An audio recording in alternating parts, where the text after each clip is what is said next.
By 2050, Africa's population will reach 2.5 billion, making it the largest workforce on the planet. 1 in every 4 people in the world will be African, and it's not just rising in numbers, but rather in power. Africa is not only home to the fastest growing economies, but it also controls the most valuable resources on Earth. This continent is sitting on a gold mine, not just of gold and oil, but of the strategic minerals that fuel modern technology. Lithium, cobalt, rare earth elements. These are not just raw materials, they are the foundation of the AI revolution, electric cars, and military defense systems. Without them, the global economy as we know it would grind to a halt, and for decades, the West has controlled these resources, extracting them cheaply while keeping Africa weak and dependent. But now, that's changing. Fast. China is investing billions into African infrastructure, securing direct trade and mining agreements that bypass Western corporations. Russia is expanding its military influence, making strategic alliances with African nations that are now rejecting Western control. And most importantly, African nations themselves are starting to push back. Governments are taking control of their industries, cutting out foreign middlemen, and demanding higher profits from their own natural wealth. This shift isn't just about economics, it's a global power struggle.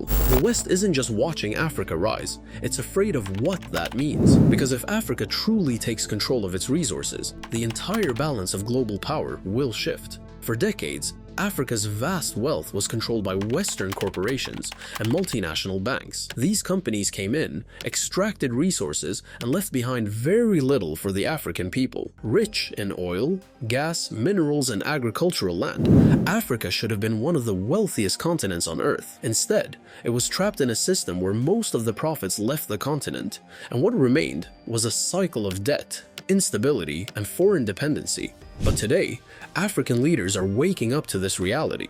More and more, governments are renegotiating contracts, demanding better trade deals, and in some cases, nationalizing industries to ensure that African wealth stays in Africa. And this is exactly what the West does not want. At the same time, China and Russia have entered the game, offering Africa an alternative to Western control. China, in particular, has taken a completely different approach to Africa than the US or Europe. Instead of treating Africa as a charity case, China sees it as a business partner.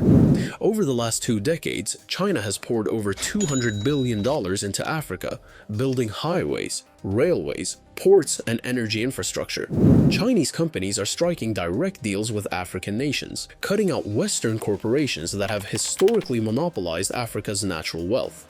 And these deals are changing the game. In Ethiopia, China built the first modern electric railway in East Africa. In Nigeria, China is constructing massive tech hubs. In the Democratic Republic of Congo, China has secured exclusive cobalt mining agreements, a mineral essential for electric vehicle batteries and AI chips. The West sees this and realizes it's losing ground. Russia, on the other hand, has taken a different but equally effective strategy. Instead of focusing on economic investments, Russia is forging military alliances. The Wagner Group, a private Russian military force, has built close ties with the governments in Mali, Sudan, and the Central African Republic. These alliances are about more than security, they are about controlling access to Africa's resources. The more military influence Russia gains, the less control the West has. And this is why we are seeing rising tensions between the West and African nations that are breaking away from Western influence. Just look at what happened when Mali and Burkina Faso expelled French and US military forces from their countries.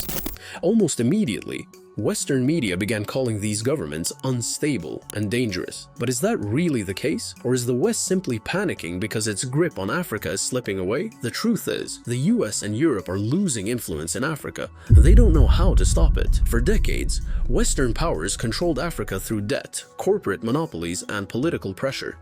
But today, African nations are choosing their own path. Many are rejecting Western loans in favor of China's infrastructure investment. Others are cutting off Western corporations and taking full control of their own resources. And more, African nations are aligning with new economic alliances like BRICS, which aims to create a global financial system outside of Western control. If Africa continues on this path, the consequences will be massive. The West's entire economic system is built on access to cheap African resources. If that supply disappears or becomes more expensive, Western economies could face major crises. Prices of electronics, batteries, and even food could skyrocket if Africa decides to charge what its resources are really worth. This is why the US and Europe are racing to regain control, but their influence is fading fast. Meanwhile, Africa is preparing for a new future.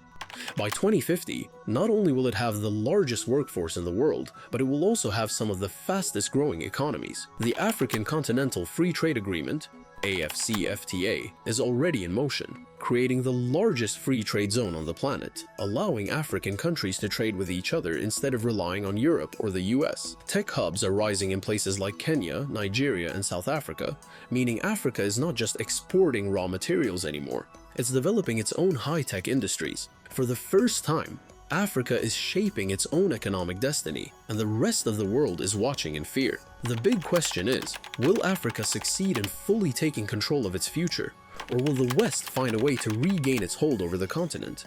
One thing is certain, the world is changing fast. If Africa continues this path, it could become one of the most powerful economic regions on the planet.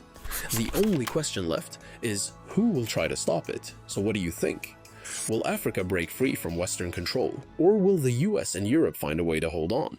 Drop your thoughts in the comments, and don't forget to subscribe for more deep dives into global power shifts.